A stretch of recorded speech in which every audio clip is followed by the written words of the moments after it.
Расымен де барлық мақтау Аллаға тән. Жалғыз оны ғана мақтаймыз, және бір өзінен ғана жәрдем тілейміз. Жан дүниелеріміздің жамандықтарынан, істеп қойған істеріміздің кесірінен оған сыйынамыз. Ол кімді тура жолға салса, оны адастырушы жоқ. Ал кімді адастырса, оны тура жолға салушы жоқ. Аллах Тағаладан басқа Тәңір жоқтығына куәлік береміз. Және де Мұхаммед оның құлы, әрі елшісі екендігіне куәлік береміз. Сондай-ақ ардақты пайғамбарымызға Аллах Тағаланың салауатын, сәлемін, рахымын, берекелерін тілейміз. Және де оның әулетіне, сахабаларына, және де солардың жолымен, ихсанмен ергендерге. Ассаламу алейкум ва рахматуллахи ва баракату. Құрметті жамағат, Аллах Тағала баршамызға пайдалы білім нәсіп етсін. Біз сіздермен Әл-Исра сүресінің тәлім тәрбиесіндеміз. 22-ші аятқа келіп тоқтаған болатынбыз. Аллах Тағаланың сәттілігін тілей отырып жалғастырамыз. Алдыңғы аяттар мен бүгінгі өткелі тұрған аяттардың арасындағы байланысты табу үшін өткендегі аяттарда Алла Тағала бізге баяндады. Адамдардың іштерінде осы дүниедегі өмір сүру мақсаты тек қана дүние тіршілігі. Болған адамдар бар. Оның бүкіл осы дүниедегі білімі, ізденісі, қабілеті, талабы осы нәрсемен тоқтаған. Және бұдан аспайды. Не олардың ертеңгі барар жағы жаһаннам деп Алла Тағала осылай ескертті. Сондай-ақ адамдардың іштерінде ақыретті мақсат қылғандар бар. Сондай-ақ ол да осы дүниеде еңбек қылады, алайда күллі еңбегін, осы дүниедегі күллі еңбегін, ол отбасында ма, кәсібі ма, мансабы ма, соның күллісі арқылы тек қана ақыретті қалайды. Соның күллісін ақыретке істетеді. Және шарты бар, насаралар мен иудейлер сияқты қосылып кетпесі үшін Алладан басқа Құдай жоқ деген иманы болу керек. Міне осы иманға негізделген амалдар қияметте аман есен келеді. Сондай-ақ Алланың кеңшілігімен артып келеді. Ал енді бұл негізден басқа нәрсеге негізделіп істеген күллі қайырымды істер, күллі жақсы істердің күллісі ертеңгі күні күлге айналады. Сондай-ақ Алла Тағала баяндады, бұл дүниеде осы дүниенің нығметтерін беру арқылы бірімізді бірімізден артық қылғанын. Біреуімізде бары, біреуімізде жоқ. Бұл осы дүние тіршілігіндегі артықшылықтар Алланың қасында оның ешқандай құны жоқ. Ол тек сынақ үшін берілген нәрсе. Сондай-ақ Алланың бұл дүниеде беретіні бөліп жармайды. Еңбек етсе бәріне беріле береді. Имандыға да, имансызға да. Сосын Алла Тағала ақыреттің дәрежесін баяндауды қалап, шынымен де кім дәрежелерді қаласа, адам баласы дәрежелерді қалайды, артықшылықтарды қаласа, онда дәрежелердің ең үлкені Алланың қасында ақыретте дейді. Сондай-ақ артықшылықтардың ең үлкені ол да ақыретте. Бұл дүниедегі нәрселер ол тек қана сынақтар. Ол шын мәніндегі Алланың қасындағы дәрежеде емес, ол Алланың қасындағы артықшылықта емес. Міне соның бәріне қол жеткізу үшін, осы дәрежелерге, осы артықшылықтарға қол жеткізуіміз үшін Алла Тағала келесі аяттарда маңызды істерді баяндайды. Ең бірінші сол істердің іргетасын баяндайды. Аузу биллахи минаш шайтанир раджим. Ла таджғал мағаллахи илахан ахара деп өткенде біз аяқтаған едік осы аятпен. Ва пайғамбардың үмбетінен болған әрбір мұмин, әрбір мұсылман, ер бол, әйел бол, Алламен бірге басқа құдай жасама. Алламен бірге басқа құдай жасама жүрегіңде, өміріңде. Әйтпесе, фатақауда мәзмуман махзула дейді. Қорланған түрде, сөгіске ұшыраған түрде, және де жәрдемсіз қалған түрде, дүниеде де, ақыретте де жер сипап қаласың дейді. Тақырға отырасың деп отыр. Отырып қаласың деп отыр да Алла Тағала. Сондықтан да Алла Тағала келесі аятта осы нәрселерді баяндап, бізге мына жарлығын түсірген. وَقَضَى رَبُّكَ أَلَّا تَعْبُدُوا إِلَّا إِيَّاهُ уа пайғамбар, Раббың сенің бұйырды, шешіп қойды. Бұл мәселеде адамзатта таңдау жоқ.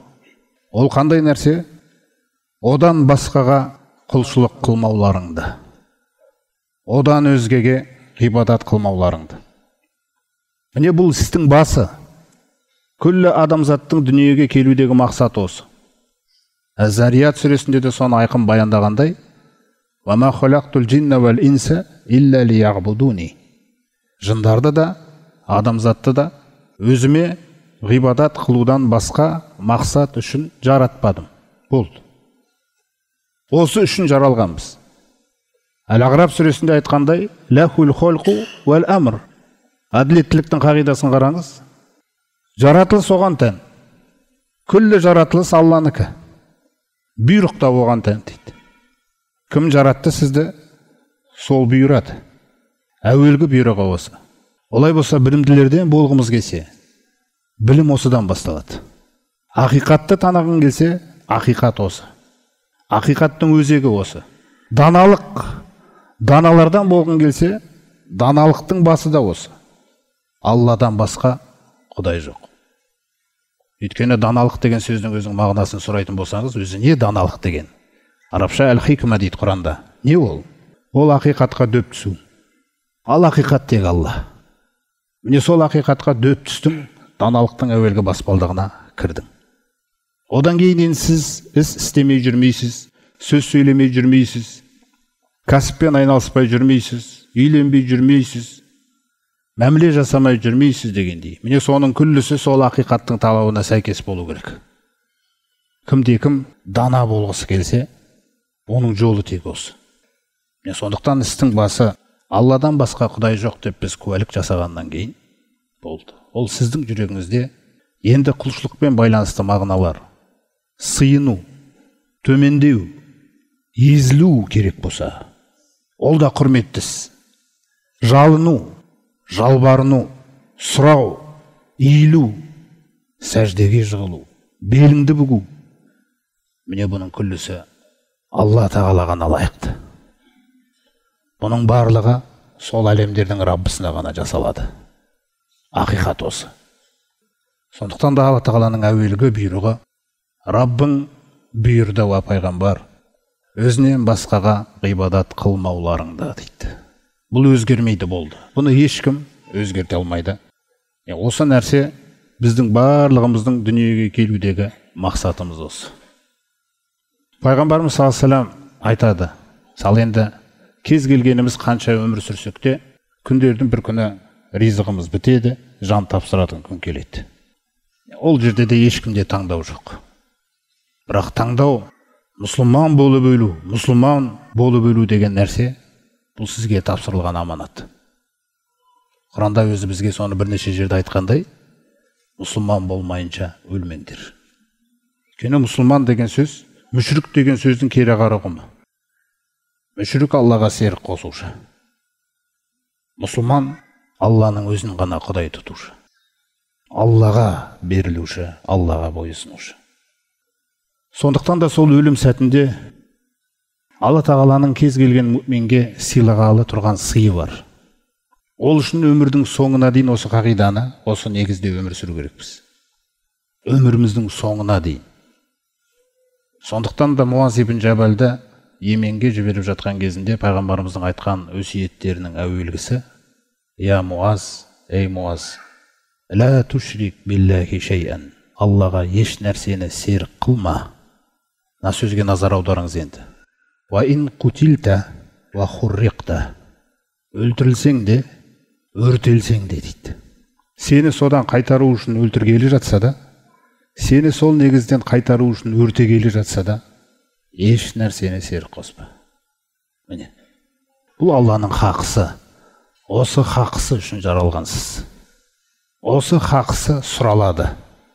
Өлімнің ең тамашалығы осы сөзбен байланысты. Алладан басқа Құдай жоқ деген. Өйткені пайғамбарымыз саллаллаху алейхи ва саллям бізге айтады: «Ва инни ла а'ламу калиматан ла яқулуха абдун инда маутихи илля ваджада рухуху лаха рухан» дейді. Шынымен де мен бір сөзді білемін дейді. Алладан басқа құдай жоқ деген.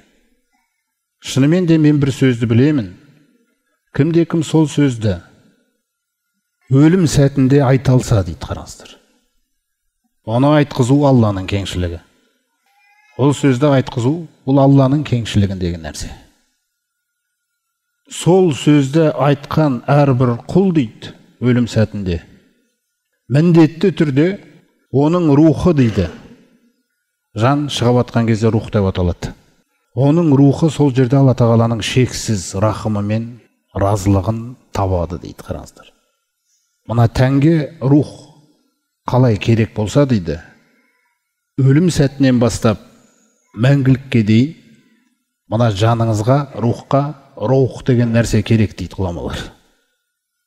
Жан денесінен шығып атқан кезде дейді пайғамбарымыз, хина тахруджу мин жасадихи, денесінен жан рухы шығып атқан кезде сол рухына Алла тағала жаңағы шексіз рахымы мен разылығын береді дейді. Бойына кетеді. Бітті. Мәңгі бақыт. Қабірдегі имтиханы өтсе де, өтеді, басталды бақыт. Сұрақтар қойылмай жатып қабірінде өлім сәтінде сыйланады дейді осы нәрсе, қараңыздар. Алладан басқа құдай жоқ.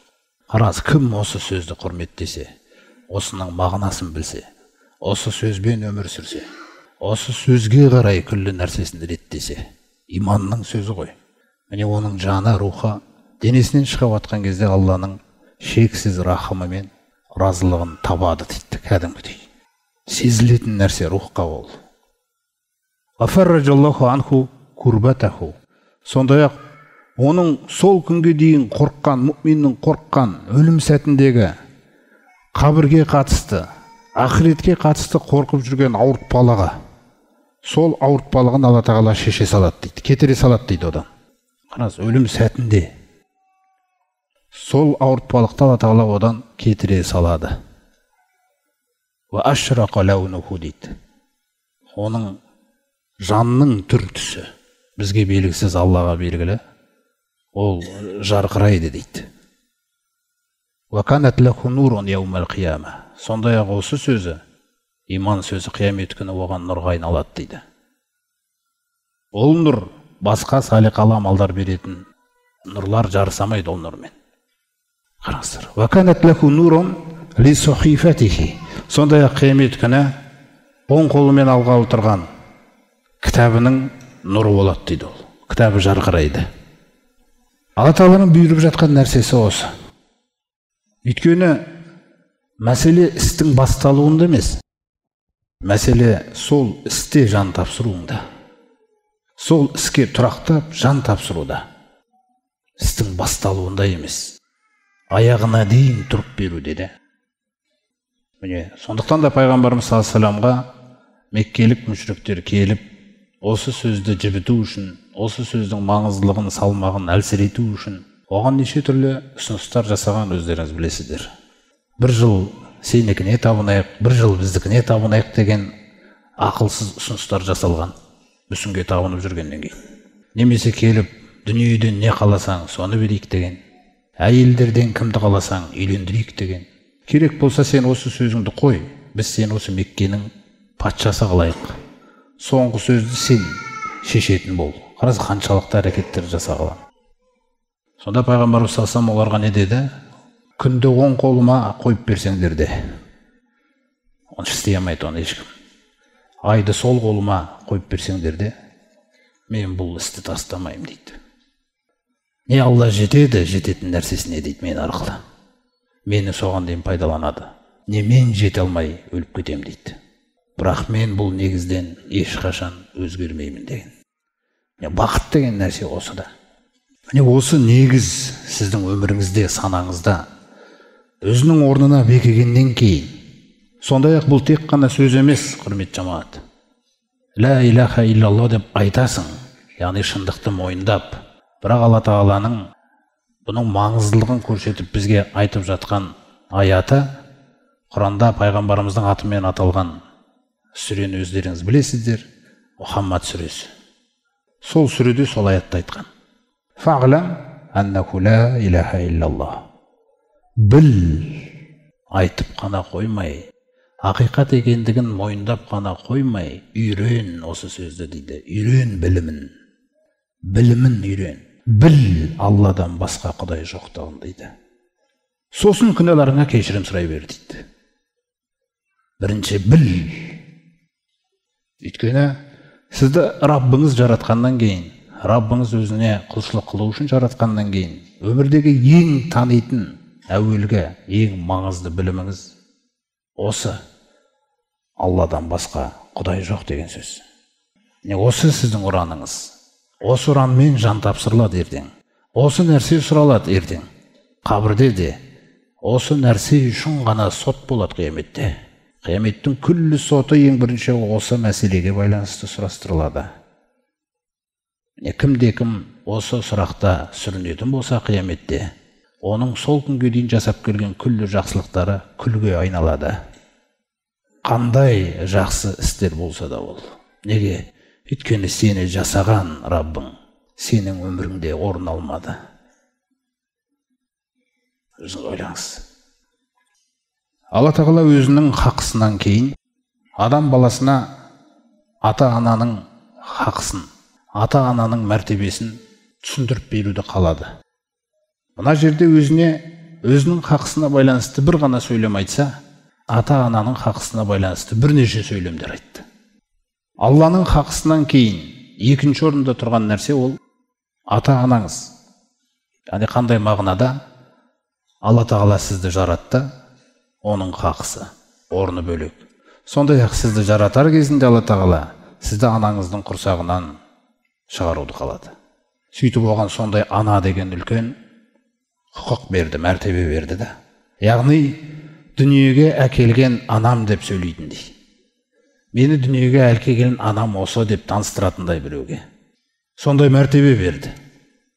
Сондықтан Алла Тағала ол кісінің ата-ананың хақысын екінші орынға қойды ғой. Неге? Өйткені біздің көпшілігіміз ата-ананың хақысында немқұрайды жүрміз, көбіміз. Соны Алла Тағала реттегісі келеді.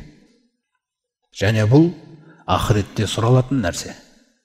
Әм дүниеде де жолыңның болуы болмауы осы анаңыз бен әкеңіздің мәртебесіне байланысты болады. Олар сізге қарағанда білімсіздеу болса да, сізге қарағанда көп нәрсені біле бермесе де, бәрібір олардың мәртебесі сені жеңді. Болды, сенде таңдау жоқ бұл мәселеде. Сондықтан да Алла Тағала қараңыздар, ары қарай айтқан сөзіне «Вабилуалидейни ихсана». Ва пайғамбар, Раббың сенің бұйырды, шешімін шығарып қойды, өзінен басқаға ғибадат қылмауларыңды, және де ата-анаға, әке-шешеге жақсылық жасауларыңды дейді. Әке-шешеге жақсылық жасау. Бұл қалай жасалады өзі? Алла Тағала түсіндіріп жатыр. «Имма яблуғанна индакал кибара ахадухума ау килахума фала тақул лахума уффин». Алла Тағаланың ең бірінші бұйрығы бізге, балаға, ата-анамыздың хақысына байланысты ең бірінші бұйрығы, егер де олардың біреуі, не екеуі сенің қасыңда кәрілікке жетсе, онда ол екеуіне «ту» деген сөзді айтпа дейді. Олар саған бір нәрсені бұйырғанда, олар сізден бір нәрсені сұрағанда. Ата-ананың хақысы, сізді сәби күйіңізден соның тәрбиесіне беріп қойған. Тәрбие деген сөз жалпы ол тек қана белгілі бір қасиеттерге ғана тәрбиелеуді қамтымайды дінде. Тәрбие деген сөз сол ананың құрсағынан шыққан күннен бастап анасының сол балаға қамқор болуы сәбиіне. Түнде ұйықтамауы да тәрбие. Жаялығына қарауы да тәрбие. Астын жуу да тәрбие. Тазартуы да, күллі нәрсе. Енді өзіңіз ойлаңыз. Ол қанша жыл істеді оны? Әрбір күн мен түнді санаңыз сізге кеткен. Шайтан бұны ұмыттырып жіберген. Қоғамдағы орта ешқашан бұл нәрсені есіңе түсірмейді де ешқашан. Ол солай шығып алған үстіңізге анаңыз бен әкеңіз, әсіресе анаңыз, өзіңіз ойлаңыз. Мүмкін емес, оны өтеу мүмкін емес. өтеу әсте мүмкін емес. Абдулла ибн Омар ибн Аль-Хаттабтың баласы, Қағбаның қасында тауаф жасап жүрген кезі болады. Сол кезде оның қасынан бір жігіт өтіп бара жатады, арқасына анасын көтеріп алған екен. Сондай бір ықыласпен тауап жасап жүр екен. Андай бір сөздер шығады. Анам, мен сіздің бойы сынған түйеңізбін деген жаңа бір өлең сөзді айтып бара жатады. Басқа түйелер бір күні болдырса да, мен ешқашан болдырмаймын сізді арқалауда дегендей. Енді қарасаңыз керемет көрініс, анасын арқалап алған. Сосын Абдулла ибн Омарды көріп қалады да одан сұрайды: "Ау Омардың ұлы, маған айтыңызшы, осы нәрсем арқылы анамның алдындағы хақысын өтедім бе?" дейді. Қараңыздар. Сонда Абдулла ибн Омар айтады: "Жоқ" дейді. Сені босанып жатқан кезіндегі тыныстаған бір даусын да өтеген жоқсың дейді. Қараңыз. Валя зуфратан вахида. Қараңыздар. Сені босанып жатқан кезде дәрігерлер күшен деген кезде сол тыныстап даусы шыққан бір даусында сен өтеген жоқсың дейді. Қараңыз, бітті. Сондықтан Алла Тағала жүйені солай жасаған. Ол кәрілікке жеткенше сізге өмірін салады. Енді ол кәрілікке жеткенде сіз өміріңізді саласыз оған. Сөйтіп сіздің оның алдындағы міндетіңіз қиямет күні шешіледі. Ал егерде сіз ол екеу кәрілікке жеткен кезде әрі қарай оған тух деген сөздерді айтып, тыңдамайтын сөздер болса, сіз одан сайын көбейтіп жатсыз. Қараңыз. Одан сайын өте алмайтындай жағдайды өзіңізге өзіңіз жасап жатқан боламыз. Сондықтан Алла Тағала сондай бір қиындыққа ұшырап кетпеу үшін бізге әлемдердің Раббысы айтып отыр. Әлемдердің Раббысы жердің бетіндегі ешбір кітапта жоқ сөзді айтып отыр. Ешбір кітапта жоқ. Қашан ол екеуінің біреуі, не екеуі сенің қасыңда кәрілікке жеткен болса, сен ол екеуіне туф деген сөзді айтпа дейді. Осыдан басталады дейді хақысы. Қараңыздар. Ата-анаңның хақысы. Балам, ананы істеп жібересің бе? Балам, менің бөлмеме бір кілем алып бересің бе? Балам, мен ана туысқандарыма барайын деп жатыр едім. Соларға бірдеңке апарайын деп едім. Бұл сізді емізген, сізге өмірін салған адам сөйлеп отыр ғой. Сіз емес, мен өліп қалайын деген адам сөйлеп отыр сізге. Сондай бір сынаққа келтірген, сізге өтініп атқан сияқты. Ол негізі бұйырушы, өтінуші емес та. Біз оны өтінетін дәрежеге, халге жеткізгенбіз ғой. Балам, соны істейсің ба деген. Болды, анашым. Айтсаңыз болды. Осы сізде Атал айтпа дейді туды. Яғни біріншіден мен үшін жаралған болсаң деп отыр Алла Тағала. Екіншіден осы ата-анаңа қызмет жасау үшін жаралғансың. Бірінші орында әйелің мен балаңды былай қоя тұрайық дейді. Көрдіңіз ғой. Ата-ананың хақысы өте үлкен. Мысалы, Пайғамбарымыз саллаллаху алейхи жаңа Муазға айтқан өсиеті: Аллаға еш нәрсені серік қоспа, тіпті өлтірілсең де, өртеліп жатсаң да дейді. Екінші саған айтатын өсиетім дейді. Қараңыздар. Ва атиға, бойысын, вала тағуққанна валидейка. Бойысында қарсы келме ата-анаңа дейді. Қараңыздар. Қандай дәрежеге дейін қарсы келмеу керекпін, Алланың елшісі деп сұрасақ? Ва ин амарока ан тахруджа мин ахлика ва малика. Тіпті ата-анаң бір күні отбасыңда дүние малыңды да таста десе де, тастап бізге кел десе де, қарсы келуші болма. Қараңыз, мәртебесі қандай. Біз сүмірейіп жібергенбіз ғой, еркелеп. Біз ойлаймыз, керемет нәрсе істеп жатырмыз. Сен тахаджудың түкке татымайды. Анаңа жақсылық жасамайынша. Оған да қазір дәлелдері келеді. Сен ойла сонда. Сен мысалы әйеліңнің қасында, бала-шағаның қасында өмір сүріп жатсың. Жұмыспен бір қалаға, басқа алысқа кеткенсің, сосын анаңыз ана жақта қалған. Енді солар бақытты болсын деп жүр ол, бірақ арғы ішкі дүниесінде. Сосын күндердің бірге ата-анасы: балам, әлгі отбасыңды қоя тұр. Маған керексің, қасыма 1-2 айға кел десе, бару керексің. Бастығыңа заявление жазасың: мені 2 айға жіберіңіз. Қалай сен, жұмыстар, ата-анам тұр, мен қазір өліп кетуім мүмкін. Мен қазір дүниеден озып кетуім мүмкін ертең. Мені анам шақырып жатыр, әкем шақырып жатыр. Бұл жерде ешқандай әділетсіздік жоқ, біреу әділетсіздік деп ойлауы мүмкін. Қалай сонда отбасы, жұмысы дегендей. Сен көп уақыт сол жақта болдың.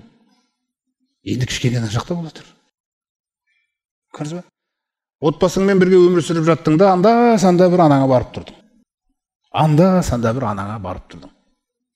Енді анаңның қасында болды, отбасыңа анда-санда барып тұр. Ол сенің сынағыңды көтеру үшін қосылған сізге. Пайғамбарымыз салам Хадиша анамыз тастап Хира үңгіріне бір айға кетіп қалды емес пе? Не істеп жүрсің о жақта деп айтқан жоқ қой.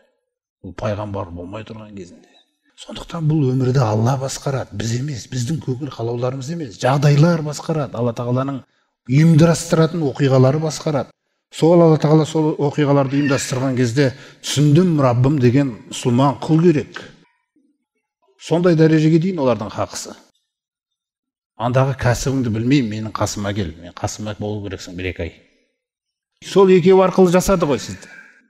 Сосын оның мәртебесін жоғары қойып қойды. Сондықтан да ол екеуіне анау мынау сөзің былай тұрсын дейді, бізге айтып Алла тағала. Туф деген сөзді айтпа дейді. Яғни сөздің ар жағында туф дегеніңді естімейтін болайын деп тұр Алла тағала. Сен кімсің деп отыр ғой ата-анаңның алдында. Олай болса ата-ананың мәртебесін осындай дәрежеде қадірлеген дін бар ма жердің бетінде? Осындай дәрежеде тәрбиелейтін, осындай дәрежеде үйрете алатын нәрсе бар ма? Міне Раббың қандай. Біреулер ойлауы мүмкін, бұл дін тек ақырет сөйлей береді деп. Міне дүниенің мәселелерін қалай сөйлеп отыр. Ол екеуіне туф деме. Уәлә танхархума. Ол екеуіне даусыңды көтерме. Екінші бұйрығы. Бірінші туфтен тыйыл деп отыр. Енді айтамайсың болды. Раббың бұйырды, намазды бұйырғандай. Серік қоспауды бұйырғандай. Арақ ішпеуді бұйырғандай. Бұл парыз. Парыз, даусыңды көтерме деген парыз. Дәрет намаз үшін қандай парыз болса, дәретсіз намазға кіре алмайтының секілді. Бұл нәрсесіз де кіре алмаймыз Алланың рахымына біз. Даусыңды көтерме дейді. Одан кейін вақул лахума қаулан карима, екеуі кәртайған шағында жан дүниелері, саналары, ойлары қазір кішкене балаға ұқсап қалған болуы да мүмкін. Тез ренжіп қалуы да мүмкін. Ойлашы, бәленбай жыл жақсылық үміт етіп отқан баласы тух десе оған, ойлашы. Сізге білінбейді ол. Бірақ кетті мына жақта бір капилляр жүректе кетті болды. Мына жақта. Енді бір-екі аптадан кейін давление деген нәрсе басталуы да мүмкін. И оның басталуына себеп болған мен. Сен ойла. Бізге бәрібір біз ештеңе ойлап жүрген жоқпыз. Бір жерінде ол сізді көтеріп жүргенде біраз денсаулығын берген. Енді картайғанда кішкене бір сіздің алақаныңызда жасап қалайын деген кезде сіз ары қарай не істеп жатсыз? Тоздырып атқан болуыңыз мүмкін да. Көптеген денсаулықтардағы ақауларына біз кінәлі болуымыз мүмкін. Сондықтан ол екеуіне шипа болатындай, кәріліктері әдемі өту үшін жылы сөздің өзі оларға денсаулығына денсаулық қосатын нәрсе. Сол үшін Алла тағала үшінші бұйрығында айтады: «Вақул лахума қаулан карима», екеуіне құрметті сөз сөйле, құрметке бөлейтін. Егер қандай да бір сөйлемде бірінші Алла, екінші сіз деп айтқыңыз келіп бараса, ол тек қана ата-анаға айтылатын сөз, басқаға айтуға болмайды. Басқалар босап кетеді. Ал ана міне айтып жатыр: Карим, өте құрметті сөз айт дейді оған. Анам, сіз болмағанда мен жарық дүниеге келер ме едім дегендей.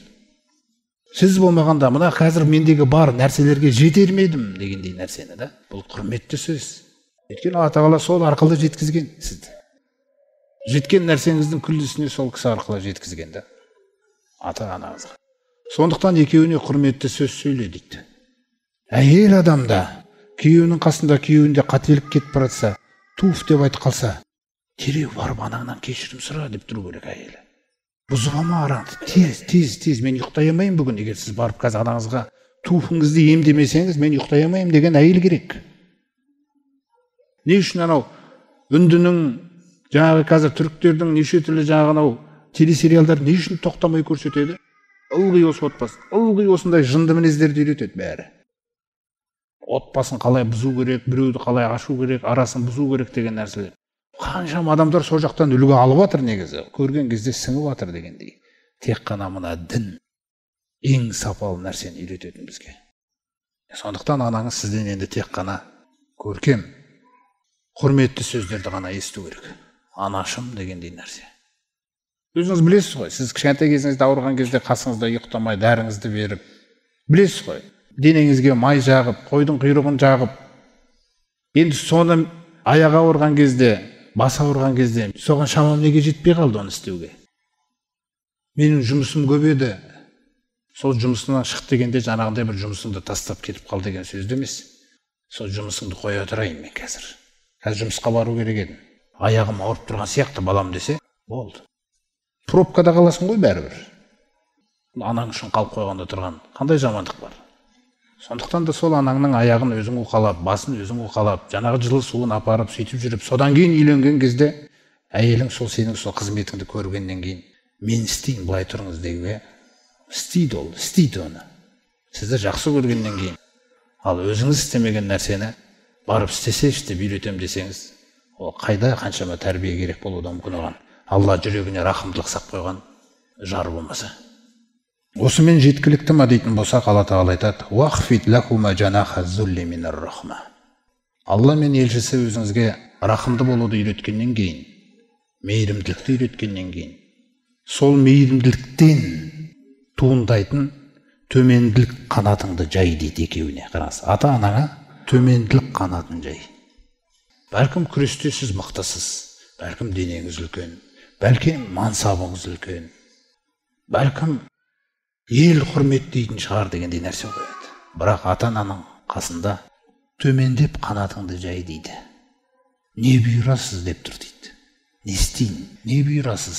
Міне, қандай қызмет бар, қандай бұйымтайыңыз бар. Елден бұрын жақсылықты ата-анаға жасап үйрену керек. Далада не бір рақымдылықтар оянып жатады ғой адамдарда. Ата-анаға ондай нәрсе берілмеген. Міне, төменділік қанатын жай дейді. Сосын мына сөзді айт дейді: "Раббым, ирхамхума кама раббаяни сагира." Раббым екеуі мені кішкентай кезімнен тәрбиелегендей бағана мағынан бәрі кіреді айтылған.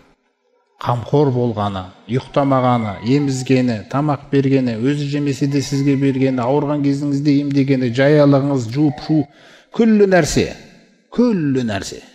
Соның күллісін ықыласпен істеген ата-анаңыз болды. Соның барлығын беріліп істеген.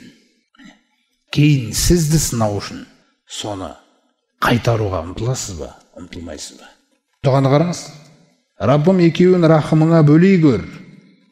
Мені кішкентай күнімнен тәрбиелегендей. Біз енді мына дұғаны Құранда осылай айту керек екен ғой деп естіп айтуыңыз мүмкін. Раббым ата-анамды рахымыңа бөлей көр. Мені кішкентай күнінде тәрбиелегендей деп, сонымен сол дұғамен бітті бәрі. Рахымыңа бөлей көр деген сөздің алдында жаңа қандай сөз кетті? Рахымдылықтан болған төменділік қанатын жай. Раббым екеуін мен арқылы рахымыңа бөлей көр. Менен жамандық көрсете көрме. Мені кішкентай күнімде тәрбиелегендей. Мен арқылы бірінші орында. Мені пайдалан. Ол сізден ол рахымдылық болмаса, кейде сізде ол туф деген сөздеріңіз де бар. Рахымдылық жағы, төменділік қанаты көрінбейді. Бірақ енді айтыр, асырап атқан болуыңыз мүмкінсіз. Кәсібіңізде күшті болып, анаңызға ананы да беріп, мынаны да беріп, есіңізде болсын. Анаңызға жақсы киім әпересіз бе, жақсы нәрселерді әпересіз бе, бәрібір ол. Жаңағы сізден болатын мінезбен жарысамайды ол нәрселер. Ол сезбейді бір күні ол нәрсені. Оған керек те жоқ оның бәрі, шындап келген кезде. Сіздің жылы мәмілеңізден басқа. Сізде жылы мәміле болмаса, оның асты үстіне жаңағы нәрсені төгіп атқанынан түк пайда жоқ. Бос нәрсе ол. Бұл жердегі рахымдылық деген нәрсе керекті. Абу Хурайра радиаллаху анху сапардан келе жатқан кезде, әдетке айналдырып алған ғой. Сапарынан келе жатқан кезде ауылға кірген бізде үйі көрінеді. Өз әдеті сондай. Ассаламу алейкум ва рахматуллахи ва баракату деген сөзді айтады. Ауылға кіріп келе тұрға сапардан. Алланың сәлемі, рахымы, берекесі болсын, ана жаным дейді. Я уммата деп бар даусымен айқайлайды дейді, куәгерлер айтып отыр. Бір кезде анасы үйінен шығады дейді. Саған да Алланың сәлемі, рахымы, берекесі болсын, балақайым деп. Сосын мына дұғаны айтады дейді. Анашым, Раббым сені рахымыңа бөлесін, мені кішкентай күйімде тәрбиелегеніңдей деп айтып отқан кезде. Саған да балақайым, Алла жақсылығын жазсын. Жақсылығын жазсын саған кәртайған шағымда жақсылық жасап атқаның үшін дейді. Көрдің ба? Қандай дәрежеге де істелген. Ауылына аман есен келеткен кезде ең бірінші анасымен байланысты бастайды, өзіңіз ойлаңыз. Біздің аналарымыз мұндай мәмілелерді көре ме бізден? Мұндай сөздерді ести ме мысалы? Әрбір сөзіне туф дей бересің. Енді ол сенен басқа кімге керек қазір? Сенен басқа кім бөлейді оны рахымына? Кім? Кімге тастап қойдың оны? Қаншалаған жақсылығын саған аямай бергеннен кейін.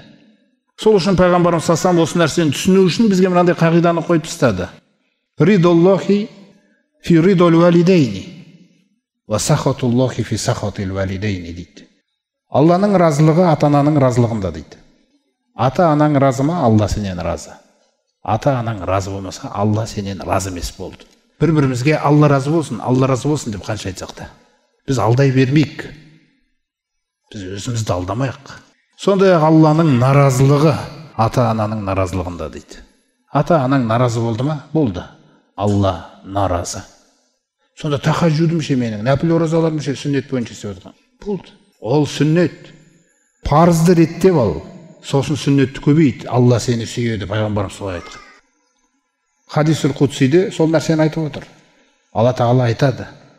Егер де құлым маған жақындауды қаласа дейді, менің оған парыз қылған амалдарымнан мен үшін сүйіктірегін таппайды, есінде болсын дейді. Қашан парыздарды тәмамдап ретке келтіреді, сосын жаңағы сүннет нәпіл амалдарды қоса берсін. Сол кезде сол амалдарда тоқтамаса, мен оны жақсы көрем дейді. Сондықтан бірінші орында тұрған кезде парыздарды реттеп алу керекпіз да. Бір күні Абу Хурайра көшеде келе жатса, бір кісіні көріп қалады. Екі адам кетіп барады екен, біреу алдында, біреу артында. Алдындағы адам жас, артындағы адам кәрі кісі екен. Сосын жаңағы жасынан сұрайды, бұл кісі кім деп. Ол айтады, бұл әкем деп. Ол көзі бадырайып кетеді да, қорқып кетеді. Ешқашан әкеңнің алдында жүрме, артқа кет дейді. Бізге солай үйретілген дейді, қараңыз.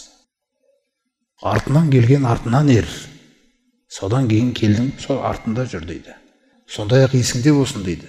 Валя таджлис қобля ан яджлиса. Әкем отырмайынша бірінші отырып қойма дейді ешқашан. Мейлі демалатын кезде болсын, мейлі дастарханда болсын. Және де әкеңді ешқашан атымен атама дейді. Атымен аталу де кіріп кетті ғой бір жылдары. Бұлардың мәртебесі өте үлкен. Бір күні пайғамбарымыз саллаллаху алейхи вассаламға Йеменнен бір кісі келеді.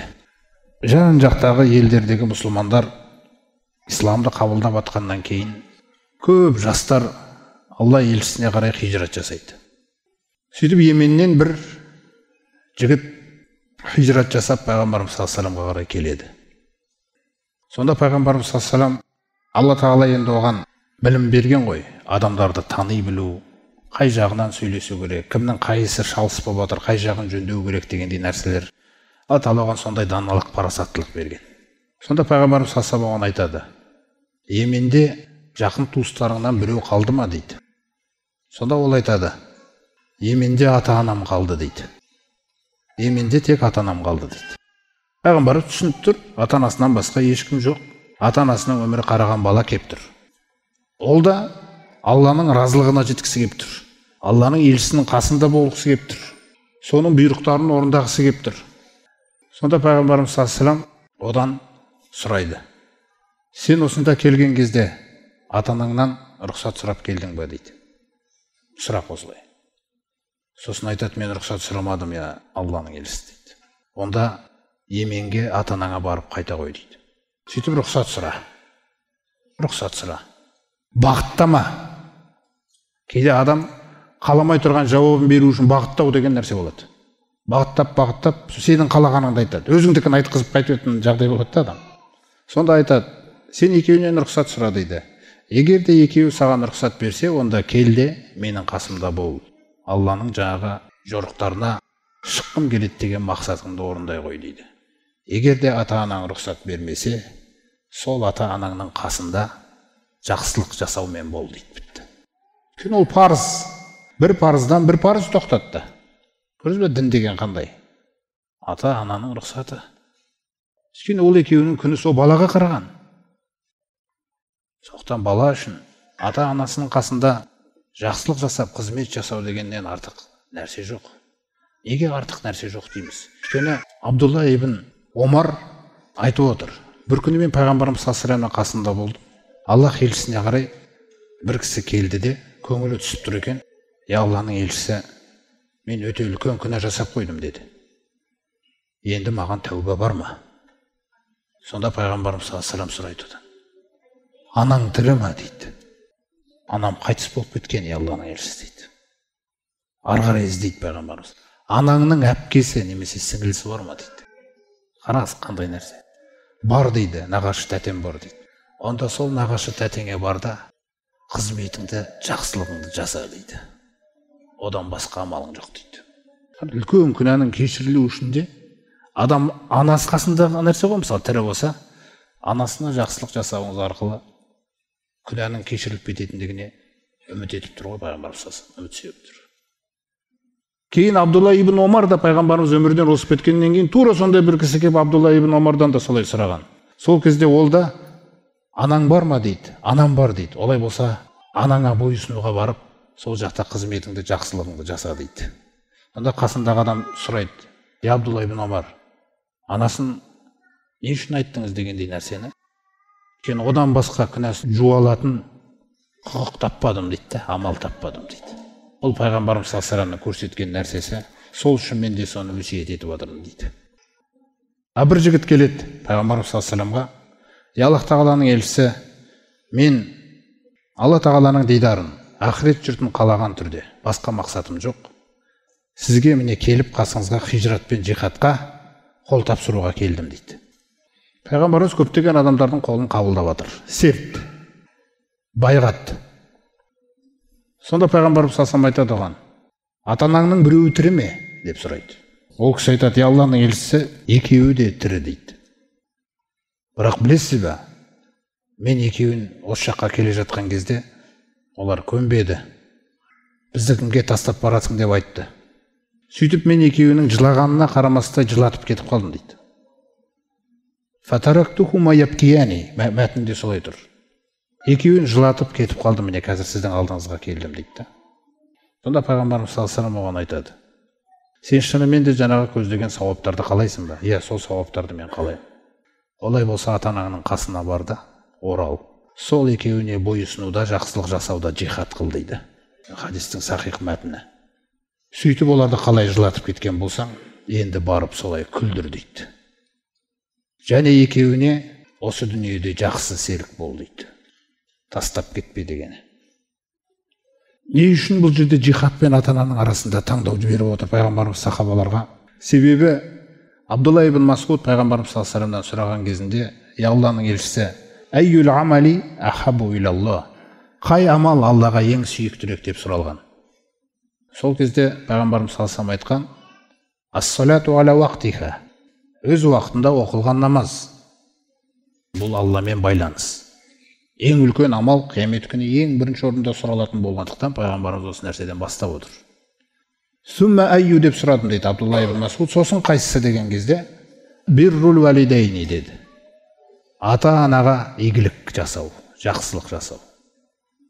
Сосын қайсысы деп сұраған кезімде Алла жолындағы жихад деп айтты дейді. Ата-ананың хақысы жихадтың алдына шығып кетті осы тұрғыда. Көрдіңіз ғой. Сондықтан пайғамбарымыз саллаллаху алейхи көптеген жастарға рұқсат бермеген. Жаңағы кісіге де хадистің соңында Алланың елшісі оның сертін қабылдаудан бас тартты дейді. Сен ата-анаңа бар деді. Сол сияқты әртүрлі адамдар пайғамбарымыз саллаллаху алейхи осылай келген. Мысалы бір жігіт келіп айтқан, Алланың елшісі, мен сізбен бірге мына жорықтарға шыққым келеді, сізбен ақылдасуға келдім, не айтасыз маған дейді. Сонда пайғамбарымыз салсам айтады оған, анаң бар ма дейді. Иә, анам бар дейді. Әкем қайтыс болып кеткен. Онда саған айтарым, сол анаңа қарай орал. Соның қасында жақсылық жасап жихад қыл. Және шынымен де сауапты қалаған болсаң, қараңыздар, анаңның екі аяғының астында жәннат тұр дейді. Фаиннал жәнната тахта риджлайха деп пайғамбарымыз сахих хадисінде айтып отыр. Анаңның екі аяғының астында жәннат. Яғни сен үшін жәннатқа ең кіретін төте жол анаң деп тұр ғой. Мәселе мағынада сол. Фәлзам риджлайха дейді. Бекіп ал дейді аяғына. Сәммәл жәнна. Жәннат сол жерде дейді. Кейде адам жәннатты басқа бір амалдардан іздеп жүруі мүмкін. Оның ең төте жолы қасыңда болуы мүмкін, ол анаң. Оған анаңа туф дей бергеннен кейін, ол бір сізді үлкен сауапқа бөлейтін адам болмай қалған, шайтан сондай дәрежеге келтіріп тастаған. Болды. Бір қуанған кезіңде ғана, анам қалай, мен сізді жақсы көремін деп бір настроениең болған кезде, батыстардікіне ұқсайтын, я тебя люблю деген бір сөздер шығып атуы мүмкін. Осы нәрсе бәрі, эмоция, сезімдер, бұның бәрі шынайы болу керек та. Сондықтан біліңіз, кімнің анасы тірі болса, ол әлі бақытты. Ал кімнің анасы қайтыс болып кеткен болса, онда пайғамбарымыз үміт үзбей, нағашы тәтелеріңе қарай көп жақсылық жасаңдар дейді. Бер алмаған ақшаң болса кезінде, соған бер. Айта алмай үлгерген жылы сөздерің болса, со жаққа жаудыр. Жібер со жаққа қарай. Өйткені анаңмен жалғап тұрған тек солар болып тұр. Сондықтан да үміт бар. Кімнің анасы қайтыс болып кетсе де, егерде нағашы туыстар болса, сол нәрсеге қарай қызметіңді жасаңыз. Бұл ақыретке шынымен сенуің. Бұл осы аяттарда шынымен де орындағың келуі. Мысалы бір бауырымыз анам намазға келмей жүрген еді деп айтқан еді. Анамда намазда қанша айтсам да сол намазға қарай келтіре алмай жүргем дейді. Алладан қатты сұрадым дейді соны. Алладан сұрап отырдым. Сондай бір уайым болды. Алла Тағала өзі сондай бір сезім берді жүрегіме. Сосын осы аятқа кездесіп, Раббым кішкентай күнімде тәрбиелегендей, ол екеуінде рахымға бөлей көрші деген аятпен сондай ой келді де, анама звондадым дейді. Алыста басқа қалада. Сөйтіп қал жағдайын сұрап, сондай бір Алла Тағала енді бір бойымды, сөзімді, ойымды бәрін басқарып тұр дейді. Содан анашым деп сөйлесіп, қазір екеуміз былай істейікші деп. Үлкен жігіт, өздеріңіз секілді. Мен сізді құшақтап тұрғандай тұрмын дейді қазір. Нақты болған оқиға ғой. Сіз де мені құшақтағандай болыңызшы қазір деп. Балам, не айтып тұрсың, қойшы дегендей нәрселер. Анам, шын жүрегімнен өтініп тұрмын. Мені құшақтағандай болыңызшы деп. Сосын ол да кірді дейді сол сезімге енді. Сөйтіп, балам, мен сені құшақтап тұрған сезімге кірдім, міне құшақтап тұрмын деген кезде осы дұғаны айттым дейді. Раббым, анамды рахымыңа бөлеші. Мені кішкентай күнімде тәрбиелегендей деген ан жақтан көздің жасы төгілді дейді анамнан. Сөйтіп намаз бастап кетті дейді. Міне осы заманның өзінде де Құранның бір аяты ең басты болған шынайы берілу керек. Шынайы берілмесек, ешбір істі аяғына дейін жеткізе алмаймыз біз. Сондықтан да бұл өзіміздің елде болған оқиғалардың бірі да мысалы. Көрдіңіз ғой? Кешегі Абу Хурайра да солай істеген. Я Алланың елшісі, анама дұға жасаңызшы, анам дінге келсінші, дұға жасаңызшы дегендей нәрсе. Анасына жақсылық жасап сөйтіп жүрген. Пайғамбарымыз дұға жасаған, үйіне барса, исламды қабылдап, намазды қалай оқу керек деп сұрап жатыр дейді Абу Хурайрадан. Иншалла сол аналарымызбен екі арадағы мәмілелер, құрметті жамағат, соны ретке келтіруімізге Алла бәрімізге сәттілігін салсын. Айша анамыздан жеткен бір хадис бар. Бір күні пайғамбарымыз салсам екеуміз сөйлесіп отырған кезде, Айша, мен бағана ұйықтаған кезімде түс көрдім деп айтты. Білесің бе, түсімде жәннатта жүр екенмін дейді пайғамбарымыз салсам. Түсімде жәннатта жүр екенмін. Сөйтіп, әна әсмәу саута қариин яқрау. Құран оқып жатқан бір дауысты естідім дейді жәннатта. Сұрадым дейді, бұл кім деп. Сол кезде маған жауап берілді дейді. Ол Нұғманның баласы Хариса ғой деп. Сол жақында қайтыс болған. Жаңағы түсті көрерден алдым. Бұл Нұғманның баласы Хариса ғой деген кезде бірден былай деп айттым дейді пайғамбарымыз. Міне осылай ғой анасына жақсылық жасаудың нәтижесі. Осы ғой анасына жақсылық жасаудың нәтижесі деп сол кезде Айша анамыз айтады. Сол Нұғманның баласы Хариса сол қоғамдағы анасына ең жақсылық жасағандардың бірі еді дейді. Жақсылық жасағандардың емес, ең жақсылық жасағандардың бірі еді дейді. Сондықтан тозақтан оп-оңай құтылып, жәннатқа оп-оңай кіруге ана деген, әке деген бұл өте үлкен қазына. Екеуімен сондай дәрежелерді ұтсаңыз болады. Сондай дәрежелерді біреу тахаджудпен ұтамайды, оны есіңізде болсын. Қаншалаған жылдар тахаджудпен, қаншалаған жылдар нәпіл оразамен ұталмайтын дәрежені ол ұтып алады. Есіңізде болсын. Өйткені көркем мінез деген нәрсе өзімен жарыстыруға келмейді басқа нәрселерді. Пайғамбарымыз саллаллаху алейхи вассаламның уәдесі бұл. Таразыда ең ауыр болады деген нәрсе. Ал көркем мінездің ең бірінші сізден оны көруге лайықтылар ол ата-анаң. Келесі аятында Аллах Тағала бізге былай деп баяндайды: Роббукум ағламу бима фи нуфусикум. Ей адамдар, шынымен де Раббыларың сендердің жақсырақ біледі жан дүниелеріңдегі нәрселерді. Яғни жан дүниелеріңде не болып жатқанын Раббыларың жақсырақ біледі дейді. Бұл жерде Алла Тағала бізге өзінің ішіңдегі нәрсені білемін, мен көріп тұрмын, мен естіп тұрмын деген сипаттарына жақындатуды қалайды жүрегіңізді. Сонда ішімде мен белгілі бір амалды жасап жатқан кезде ол ықыласқа негізделіп жатыр ма? Алла біледі. Ол рияға негізделіп жатыр ма? Алла біледі. Жаңағы айтқан сөзім арқылы жасанды сөз қылып, бірақ ішімде жек көріп тұрмын ба оны? Ол біледі. Мен Алланы алдай алмаймын. Өйткені амалдарды жазушы Алла, есеп алушы Алла. Мен адамдарды алдауым мүмкін.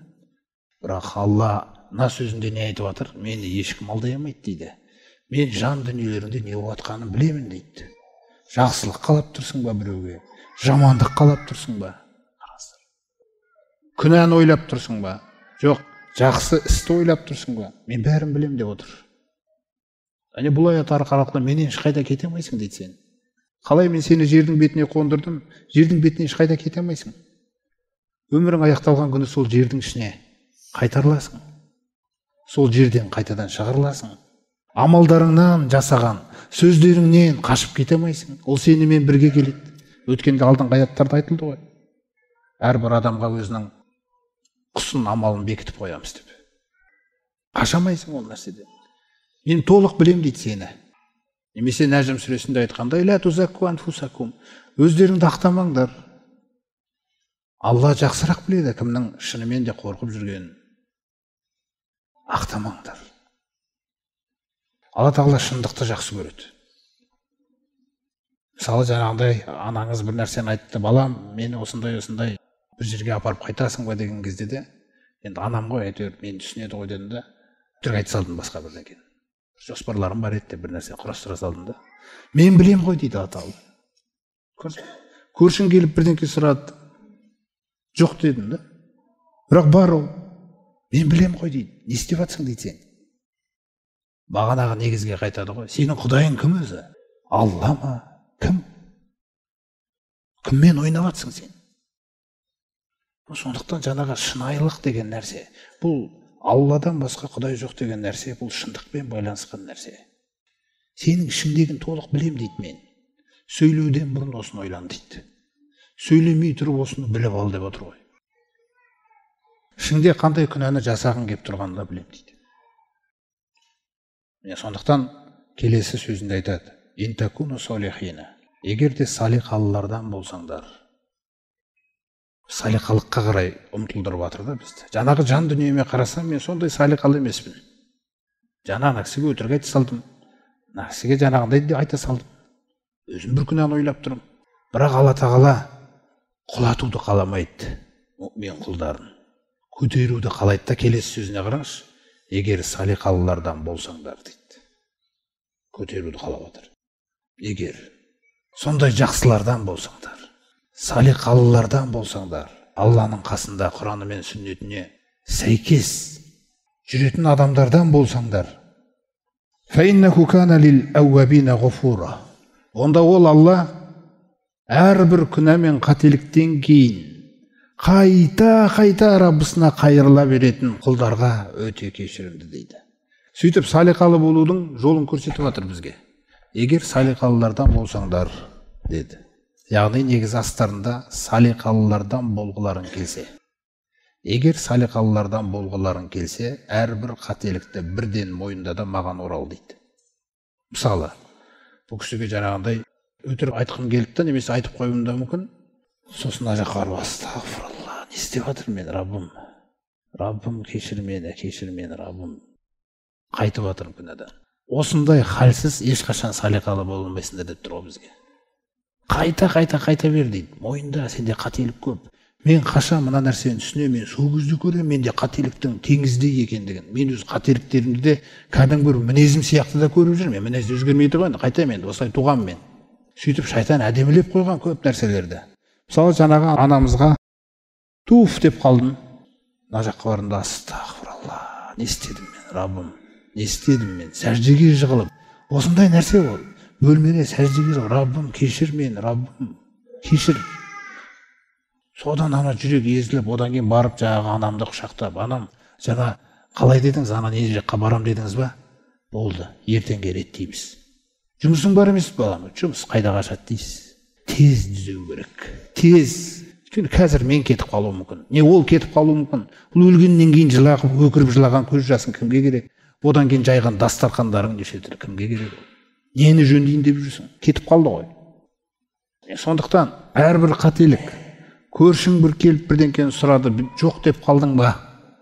Көрдіңіз ба? Сосын ертеңіне бар, астағфиралла, мен не дедім? Ертеңіне бар да сұраған нәрсесінен артық бірдеңкелер алып бар. Міне деп. Түзеу керек бірден. Қателік кетті ма Алламен екі арада, бірден түзеймін. Қателік кетті ма ата-анамен, бірден түзеймін. Көршімен бірден түзеймін. Бір бауырым, мысалы. Дұрыс амандаса алмай қалсам да, бір жұмысты ойлап тұрдым, біреу жұмыс берем деді, сол жұмыс болмай қалды, көңілім түсіп кеткен. Мына кісімен амандасайын деген амандаса алмай қалдым, бүйтіп амандаса салдым да. Соның өзін түзеу керекпін мен. Бұл өйткені Алла көріп тұрған жан дүние бұл. Мен салиқалы бола алмаймын. Әрбір қателігімді көре алмасам, әрбір қателіктен кейін бірден оралмасам, өйткені аяттың соңына қараңыз.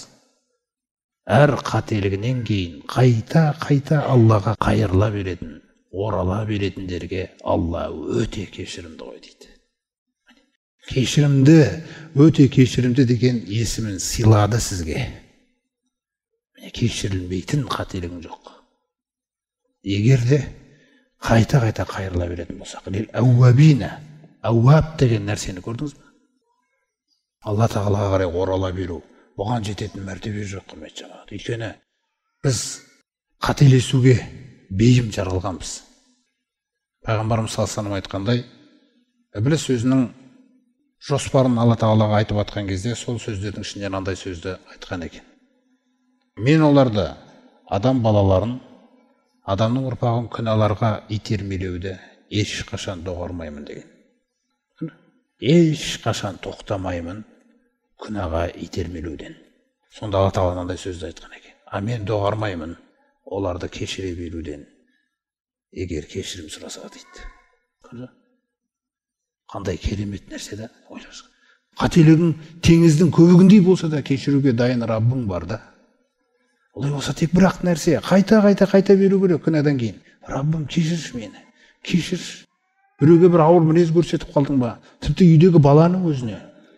Не болды саған деп бірдеңені айтып қалдың да, сіз білесіз ғой, бұлай сөйлеуге болмайды ғой. Астағфирулла, Раббым, мен не істеп жатырмын дегендей нәрселер. Сосын барып біраздан кейін балаңды құшақтап, батырым менің дегендей нәрселерді айтып, жүр намаз оқып алайықшы, құптанды оқыдың ба, бірге оқып алайықшы дегендей нәрселермен. Ол тез жөнделу керек нәрселер.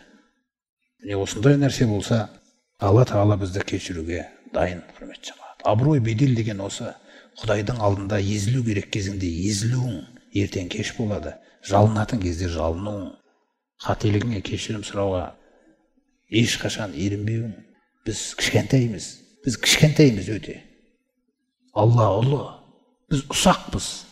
Ол ұлы, өте ұлы. Соны түсіну үшін ана сәжде жасатып отыр ғой бізге. қандай мансаптың иесі болсаң да, қандай бір күштің иесі болсаң да, қандай нәрселердің маманы болсаң да, Алла тағала не істеп жатыр? Сәждеге маңдайыңды қойғызады да орныңа қояды. Міне. Сондықтан Алла тағалаға кішірейу, Алла тағалаға езілуден артық абырой бедел жоқ қателіктен кейін. Біз тек солай ғана Аллаға жақындай аламыз. Солай ғана оның шексіз рахымына өтете аламыз да. Солай ғана. Міне Алла тағала өзінің хақысын сөйлегеннен кейін, ата-ананың мәртебесін сөйлегеннен кейін, одан кейін жан дүниемізге біраз шипа бергеннен кейін, салиқалы болудың жолдарын көрсеткеннен кейін, ары қарай тоқтамай бізге келесі бұйрығын айтуда. وَأَتِزَ الْقُرْبَ حَقَّهُ. Ары қарай жалғасамыз дейді, тәрбиені ары қарай жалғастырамыз дейді Алла тағала. Және де осы нәрселермен шектелмейсің, енді жақын туысыңа хақысын бер дейді. Ата-анадан кейін кімге кірді? Жақын туысыңа. Енді жақын туысыңа хақысын бер. Және де вәл-мискина, міскінге, жоқ-жітікке, вәбнәс-сәбил, жолда қалған адамға ары қарай жүректі жібітпекші да. Сонда бұның барлығын не үшін Алла тағала бізге тәрбиелеп жатыр? Мына тарылып қалған жүрегіңді кең қылғым келеді дейді. Ішіне сыймайтын адам қалмайтын дейді. Мына жамағаттың бәрін сыйдыра саласың жүрегіңе. Күллі нәрсені сыйғызғың келеді дейді анда кішкентай жүрегіңе. Және сіз Алланың кеңшілігін қалағаннан кейін сіздің жүрегіңіз кең болу керек. Мүмкін емес тар жүрекпен Алланың кеңшілігін қалау. Сосын жақсылық деген нәрсе, ол тоқтамайтын нәрселер. Алланың бұйрықтары бірінен соң бірі келеді. Бүгінгі бұйрығын орындауың ертеңгі бұйрығына кепіл емес. Ертең басқа бұйрық келеді. Оған да кіру керексің. Одан кейін үшіншісі келеді дегендей нәрселер. Сол сияқты мына жерде жақын туысыңа хақысын бер дейді. Және міскінге хақысын бер. Жолда қалғанға да хақысын бер. Уәлә тубәззир тәбзира. Сондай-ақ ысырап етіп, мал дүниеңді ысырап етіп жұмсама дейді. Осы жерде бірінші жақын туыс деген нәрсе. Пайғамбарымыз саллаллаху алейхи ва саллям айтады: "Мән ахабба", кімде-кім жақсы көрсе, "ан юмадда лаху фи умрихи", ғұмырының ұзаруын, "ва ан юзада лаху фи ризқихи", ризығының артуын. Бұл жерде ұзару мен арту берекені көздеп тұр. Яғни жақсылықты, сіздің өміріңіз көп жақсылықты жинауға мүмкіндік туғызса, онда сіздің ғұмырыңыз ұзақ болды. Ал егерде қанша ғұмыр сүрсек те жақсылық жинап үлгермесек, онда ол қысқа өмір болды, пайдасыз кеткен. Сондықтан кімде-кім жақсы көрсе, ғұмырының ұзаруын, ризығының артуын, фәлиябарра валидайхи валиясил рахимаху дейді. Екі нәрсені айтып жатыр. Ата-анасына жақсылық жасасын дейді. Жақсы мәміле жасасын, ізгілік жасасын. Және де туысқандық байланысты байланыстырсын дейді. Туыстарымен байланыссын дейді. Туыстар менімен араласпасашы деп қойсақ, Пайғамбарымыз саллаллаху алейхи ва саллям айтады: "Ва ин адбарат", туысқандарың сенен теріс айналып кетсе де, сен барасың дейді. Сен Алланың құлысың. Егер сен бармасаң, онда сен де өзіңдіксің. Сондықтан біз діннің аяғына дейін жақсы екендігін көрсету керекпіз халыққа. Әсіресе туысқандарыңа. Бір досың айтуы мүмкін: "Бергені бар ма сізге? Бара бермесе қанша бардың, енді жетеді ғой" деген. Жоқ, бара бер. Өйткені Раббың солай бұйырған. Бір сахаба келіп сұрайды ғой: "Алланың елшісі, сіз осылай айтқаннан кейін маған туысқандарым бермесе де мен берем. Маған келмесе де мен барам. Менің сыртымнан жаман нәрселер айтса да, мен олар туралы жақсы айтып дұға тілеймін" дейді. Сонда Пайғамбарымыз саллаллаху алейхи ва саллям айтады: "Егер де сенің айтып тұрғаның рас болса, және осы күйде жан тапсыратын болсаң, қиямет күні олардың саған қарсы сөйлейтін еш нәрсесі жоқ" дейді. Міне, туысқан мен туысқанның арасында сондай нәрсе болуы мүмкін екен. Көрдіңіз ғой. Сондықтан туысқандық байланыс деген өте үлкен мағына.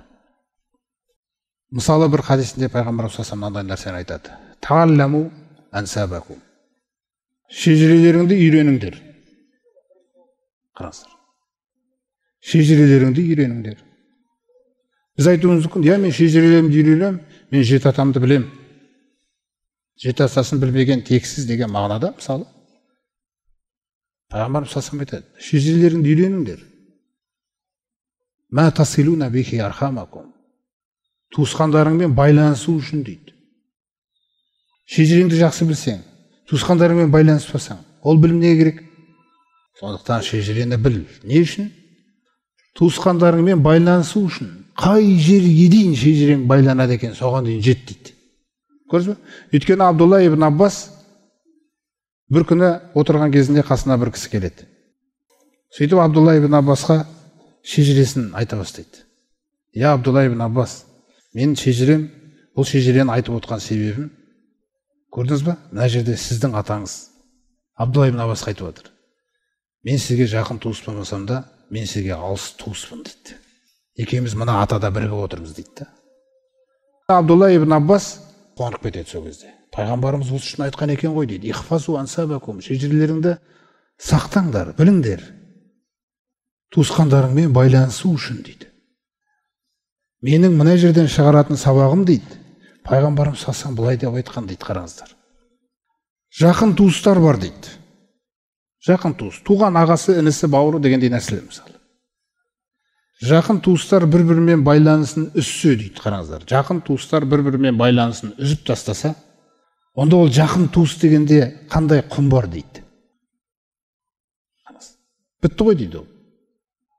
Ал енді алыс туыстар бір-бірімен байланысып жүрсе дейді. Ол алыс деген құр аты ғой дейді. Бұл туысқандықты байланыстырып отыр ғой дейді. Сондықтан пайғамбарымыз салсам осы жерде бізге сондай бір маңызды нәрселерді айтады. Мына нәрсеге қараңыз. Инна ағжалат тағати сауабын силатур рахими. Пайғамбарымыз салсам айтады. Ешқандай күдік жоқ, мен сендерге айтайын дейді. Сауабы осы дүниенің өзінде берілетін Аллаға бойұсыну амалы, ол туыстық байланыс дейді. Қараңыз. Сауабы осы дүниеде берілетін, тек ақыретте емес, осы дүниенің өзінде жылдан берілетін, ағжала тағатин деп отыр. Жылдан берілетін Аллаға бойұсыну амалы, ол туысқандық байланыс дейді. Хатта инна ахла байтин ла якунуна фажарата. Нәрсені қараңыздар. Тіпті әулеттің отбасы мүшелері күнә істеп жүрген адамдар болса дейді. Нәрсені қараңыз дейді. Күнә істеп жүрген адамдар болса да дейді. Олар туысқандық байланысты үзбегендіктері үшін. Янму амуалухум. Дүние малдары өркендей береді дейді. Ваяксуру ададухум. Сандары көбейе береді дейді. Қараңыздар. Уама мин ахли бейтин. Мен сендерге айтайын дейді. Қандай да бір отбасы әулет болса, бір әулет. Ятавасалуна. Туысқандық байланысты ешқашан үзбей ұстаған. Фаяқтажуна. Мүмкін емес олардан біреулерге мұқтаждық таныту дейді. Осы хадисте пайғамбарымыз салсам бізге әулетпен бірге жұмыс істеу нәрсені үйретіп отыр. Мысалы, 3 ағайынды ма, 7 ағайынды ма, ішінде біреу үлкен бір кәсібі басталды. Кәсіп басталғаннан кейін адамдар жұмыс қылады ғой. Сонда пайғамбарымыздың айтып тұрған не? Туысқандарыңды теріп ал кәсібіңе. Бауырыңды, ініңді бәрін кіргіз анан. Ана байланыс болған кезде ана өсе беретін бизнес дейді. Ол бизнес ешқашан қаламайды, есіңізде болсын. Туысқандық байланыс үшін пайғамбарымыз уәдесін беріп отыр. Янму амуалухум дейді. Сендер түгіл, күнә жасап жүргендер туысқандық байланысты үзбегендіктен жүріп жатыр дейді, малдары. Қараңыз қандай нәрсені айтып отыр бізге. Ал енді жарайды, сіз ана үкіметтің бір жұмысына, бір мансапқа, о жаққа туысқан жинауға хақың жоқ. Бұл мәселе сенің кәсібің, сен арқылы ашты Алла Тағала оны. Бұл жерге туысқандарыңды жина, күллісін жинап ал. Барлығы бірге жүрсін да. Бірге қуанып жүрсін, байланыс. Болсын байланыс. Көрсін жақсылықта туысқандық байланыстың да. Сіздің қасыңызда жүріп анауды бәрі намазға келтірудің өзінің ең керемет ыңғайы сол емес пе? Ризықтан қорықпайды ешқайсысы. Шынымен де сыйласып жатыр бір-бірімен да. Сондықтан да біреулеріңізге бір сондай кәсіп берсе, сосын қасыңызда жаңағыдай бір ағайындарыңыз болса, соларды жұмысқа тартып алыңыз. Сөйтіп туысқандық байланысты дүрлетіңіз осындай жағдайда. Ол мал, пайғамбарымыз айтып отыр ғой, ол мал өсе береді дейді, сандары көбейе береді дейді. Сосын ондай әулет дейді, ешқашан ешкімге мұқтаж болмайды дейді, қараңыз. Бізде мұқтаждық танытып жүріп, шашыраған, фамилиямыз бір болды. Ол мен бауырым ғой, болды. Бірақ жаңағыдай кәсібіңе басқа біреуді тартып алғансың, басқа біреуді кіргізіп қойғансың дегендей нәрселер. Сондықтан бұл да бір өте үлкен маңызды нәрсе. Нәжде Алла Тағала өйткені не айтып жатыр? Жақын туысыңа хақысын бер дейді. Егер саған Алла мал берсе, мал бер. Егер Алла Тағала сізге жәрдем бере алатындай күш берсе, жәрдем бер. Егер Алла Тағала сізге бір связь, байланыстар берсе, сол байланыстар арқылы оған бір көмек бер. Шаман келгенше сондай жақын туысыңның хақысын бер, хақысын бер. Өйткені ол туысқандық байланыс дейді пайғамбарымыз саллаллаху алейхи ва саллям.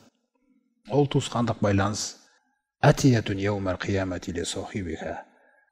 Өзінің иесіне қарай қиямет күні келеді дейді. Ойлашы, таңдау жоқ та.